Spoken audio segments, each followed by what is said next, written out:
Time travel एक ऐसी चीज़ है जिस पे कोई यकीन नहीं करता, पर कई लोग ये दावा करते हैं कि उन्होंने टाइम ट्रैवल की है।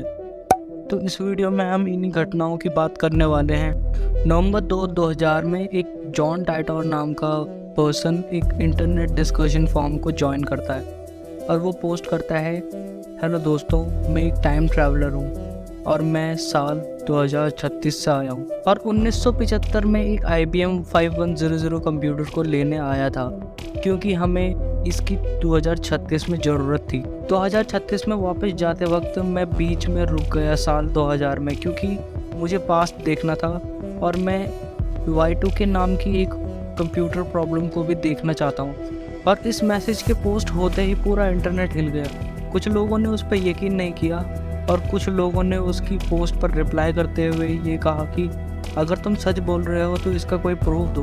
और उसके बाद जो उसने भेजा उसको देखकर सब हिल गए। उसने उस टाइम मशीन का डिज़ाइन भेजा और उसकी एक्चुअल फ़ोटोज़ भी पोस्ट करी और ये देखकर सभी के होश उड़ गए। और उसने ये बताया कि वो आर्मी में काम करता है और उसके दादाजी IBM कंपनी में काम करते थे, इसलिए उसकी जान पहचान IBM में भी थी। और IBM कंप्यूटर ही एकमात्र उपाय है जो कि भविष्य की कंप्यूटर प्रॉब्लम्स को ठीक कर सकता है। और सबसे अजीब बात तो ये है कि उसने फ्यूचर में होने वाली काफ़ी सारी घटनाओं के बारे में भी बताया। उसने बताया कि पेरू में एक बहुत बड़ी अर्थक्वेक आने वाली है और उसी के कुछ महीनों बाद 23 जून 2001 में बहुत भयानक भूकंप आया पेरू में। और हमको उसने स्पेस शटल की ओवरहीटिंग की प्रॉब्लम को ठीक करने की वार्निंग भी दी। उसने कहा कि इससे फ्यूचर में बहुत बड़ा हादसा होने वाला है और वो हुआ भी। और उसी की दूसरी तरफ उसने कई ऐसी घटनाएं भी बताई जो कि गलत साबित हुई। जैसे कि उसने कहा था कि 2004 का ओलंपिक आखिरी ओलंपिक होगा और उसकी सारी बातों को एनालाइज करने के बाद ये पता चला कि उसमें से आधी बातें सच निकली है और आधी बातें झूठ।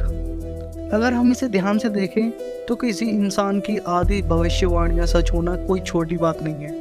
आखिर किसी इंसान को इतना फ्यूचर के बारे में कैसे पता हो सकता है। और इस टाइम ट्रैवलर के ऊपर एक बुक भी लिखी गई जिसका नाम था John Titor a time traveller's tell.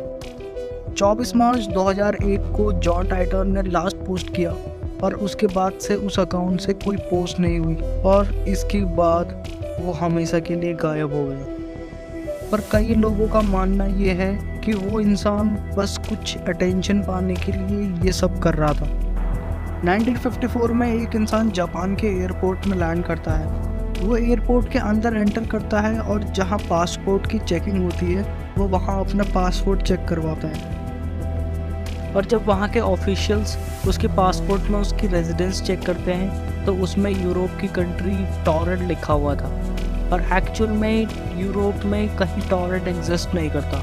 उनको लगता है कि शायद ये पासपोर्ट की कोई गलती है, पर वो इंसान उन्हें खुद कह देता है कि नहीं, ये कोई पासपोर्ट की गलती नहीं है, मैं एक्चुअल में टॉरेंट का रहने वाला हूँ और मेरा देश तो हज़ारों सालों से यूरोप में एग्जिस्ट करता है। तो आप ये कैसे कह सकते हो? मैं कोई पहली बार नहीं आया हूँ टॉरेंट से जापान, मैं कई बार यहाँ आ चुका हूँ। फ्रस्ट्रेशन में आकर अपना पॉइंट प्रूव करने के लिए उसने अपना पासपोर्ट ओपन किया और उसमें बहुत सारे जेन्युइन स्टैम्प्स लगे हुए थे। उसने यहाँ तक कि अपना जापान का स्टैम्प भी दिखाया जो कि उसने यहाँ आने से पहले खरीदा था। यहाँ तक कि उसने अपना लाइसेंस भी दिखाया जिसमें कंट्री का नाम टॉरेंट लिखा हुआ था। और उसके बाद वो ऑफिशियल्स उसे एक मैप देते हैं ताकि वो पॉइंट करके अपनी कंट्री को शो कर सके। और उसने फ्रांस और स्पेन के बीच में पॉइंट किया कि यहाँ मेरी टॉरेंट कंट्री है, पर वहाँ पे कोई भी टॉरेंट नाम की कंट्री एग्जिस्ट ही नहीं करती थी। और फिर कुछ देर बाद पुलिस आती है और उस इंसान की सारी चीज़ों को जब्त कर लेती है और उसे एक सिक्योर होटल में भेज देती है, वो भी फुल सिक्योरिटी के साथ।